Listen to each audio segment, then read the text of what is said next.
Two men were convicted today for conspiring to kidnap Michigan Governor Gretchen Whitmer back in 2020. It is a case that's gotten a ton of scrutiny on the far right, with many questioning the FBI's tactics and some even downright calling it a hoax. But does their skepticism have any merit, and will today's verdict actually change anyone's mind? A federal jury in Grand Rapids convicted Adam Fox and Barry Croft Jr.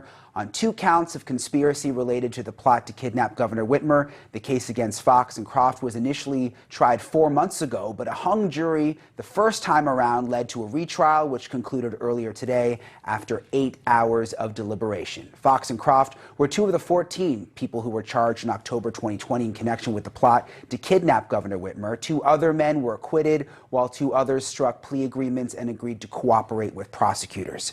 Governor Whitmer celebrated the convictions in a statement today, saying, quote, "Today's verdicts prove that violence and threats have no place in our politics, and those who seek to divide us will be held accountable. They will not succeed, but we must also take a hard look at the status of our politics. Plots against public officials and threats to the FBI are a disturbing extension of radicalized domestic terrorism that festers in our nation, threatening the very foundation of our republic." But some on the far right have been fiercely critical of the FBI's tactics in the case, and it's been a major talking point on the far right in recent days following the FBI raid on former President Trump's Mar-a-Lago estate. Some far right politicians and media figures have used the Whitmer case to go after the FBI.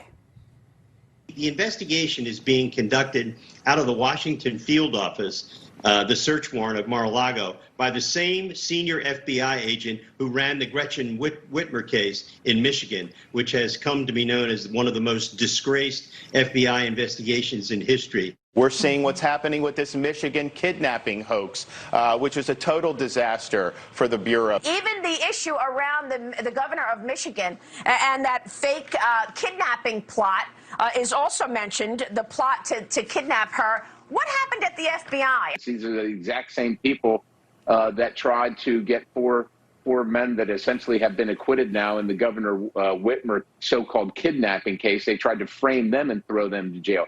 So it seemed like a terrorism plot was in fact a setup by the government to make a group of ordinary people in Michigan look like terrifying right-wing extremists, those violent white nationalists Joe Biden's always mumbling about. And even the former president has totally dismissed the plot against Whitmer. The sting that they did involving Gretchen Whitmer was fake. It was a fake deal. Fake.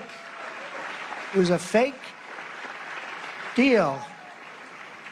Gretchen Whitmer was in less danger than the people sitting in this room right now, it seems to me. So is there anything to these complaints from Trump and others on the far right? Well, to summarize what is a very, very complicated matter, the critics are basically arguing that the FBI entrapped the men it arrested in connection with the plot. There were multiple government informants and undercover agents embedded with the men involved in the plot. An Army veteran named Dan Chappell, who is referred to as Big Dan in government documents, was a key informant in the case, but some believe that he manipulated the men into continuing the plot. The government paid Big Dan $54,000 for 6 months' work, and Big Dan's handler, an agent named Jason Chambers with the FBI, had launched a private security firm on the side, giving him a possible motive to push Big Dan to keep moving the kidnapping plot forward so that Chambers would have a high-profile bust that he could use to actually promote his business.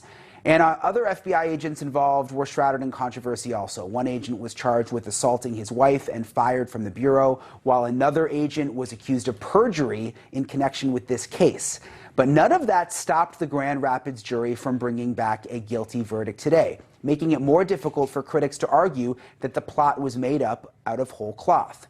Prosecutors argued that the scheme to kidnap Governor Whitmer was hatched long before the FBI had undercover agents embedded with the men, and they asserted that the government's tactics with its informants were in line with other major investigations, things that have done in the past. So was this a case of entrapment? Let's separate the fact from fiction. Joining us now is Aaron Keller, Deputy Editor-in-Chief for Law and Crime. Thanks so much for being with us, Aaron. First of all, I got to say, It's very interesting that when it was a hung jury, it was like major headlines, especially on right-wing media. And today, like, this didn't seem to get nearly as much coverage, that now you've got 2 convictions.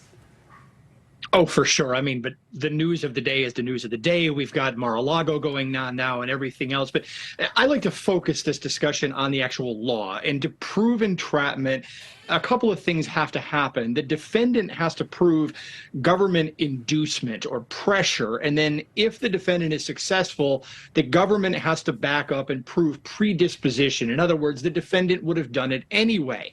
Here's the thing. The first of those 2 elements is really hard to prove if you're a defendant, because the law, not surprisingly, is favorable to the government. Under the law, entrapment has to involve repeated pressure. These are the words in the case law. Excessive persuasion. Not just persuasion, but excessive persuasion. Persistent solicitation. That the government overrode a truly innocent defendant's free will. And these are hard things for a defendant to prove. And as you said, Brian, here the government said that these people were kind of going down the tracks of wanting to do this. That's game over for an entrapment defense. Yeah, and it certainly doesn't seem like these guys were innocent at all in terms of the way that this all started. What do you make of the way the jury ruled? I mean, obviously, you know, the defense was that it was entrapment, that they were set up by the government, but the jury didn't buy it this time. They didn't this time. You know, we did have a couple of acquittals in the original trial, but, you know, look, and that's what the jury's here for. All of these people are independent actors. They were judged independently by different juries. And the second time around, the defense, I believe, shifted tactics a little bit towards some of the defendants' marijuana use, saying they were too high on pot to form the intent necessary to actually carry this thing out. And they tried to plug that in to an entrapment defense. That didn't go over well this time at all.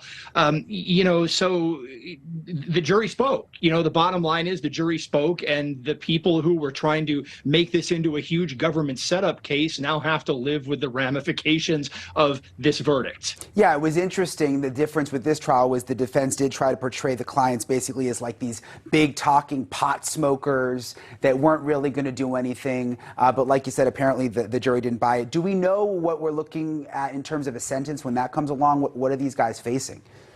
You know, it's been a few hours, I should say, since I looked at that, and I forgot it off the top of my head. But, you know, if I can backtrack a little bit, Brian, here, you know, one of the things that's interesting about this case is just the trajectory of it. We had all these pundits as far back as last year saying, oh, this is entrapment, it's the FBI, it's a government setup and everything else. Fast forward 6, 7, 8 months, and there was a filing as early as this February where the defendant's own attorneys, all but one of them, weren't even sure they wanted to use an entrapment defense. Interesting. In this case. So how strong of a defense was it? Some people were acting like it was ironclad, but the attorneys in the case weren't even sure about it as early as this February. And, you know, I mean, that says something right there. Yeah, and I think a lot of people don't realize this went beyond just the kidnapping. These men wanted to trigger what they called the Second American Revolution. So, listen, it's certainly interesting to see the way it played out this time. Aaron Keller, thank you so much for coming on tonight. We appreciate it. Thanks a lot, Brian. Okay. Thank you for watching. Go to newsnationnow.com to find News Nation on your cable provider. And don't forget to click the red subscribe button below to get more of News Nation's fact-driven, unbiased coverage.